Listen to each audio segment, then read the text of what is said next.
নফসকে নিয়ন্ত্রণ করতে না পেরে নিজেকে হালকা আঘাত করাতে কি খুব গুনাহ হবে?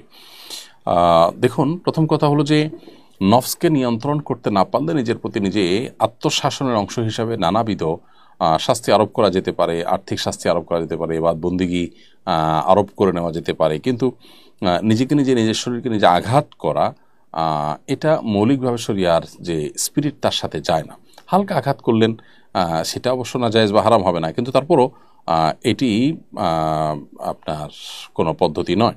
আল্লাহ সুবহানাহু ওয়া তাআলা বলেছেন, ওয়ালা তুলকু বিআইদিকুম ইলা তাহলুকা, তোমরা নিজেদেরকে ধ্বংসের দিকে ঠেলে দিও না, নিজেকে কষ্টের মধ্যে ফেলে দিও না।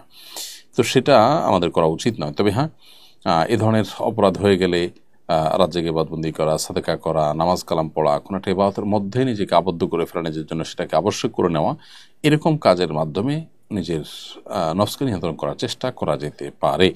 যেমন কাব ইবনে মালিক রাদিয়াল্লাহু তাআলা আনহু, যিনি খায়বারের যুদ্ধে যিনি তাবুকের যুদ্ধে যেতে পারেননি, তো তিনি আল্লাহ তাআলার কাছে তওবা করেছেন যে আমার তওবা হলো যে আমি আমার সম্পদ আল্লাহর রাহে এবং আল্লাহ রসুলের হাতে আমি সদকা হিসাবে এটাকে হ্যান্ডওভার করে দিব, হস্তান্তর করে দিব। এটা ছিল তার নিজের তওবা।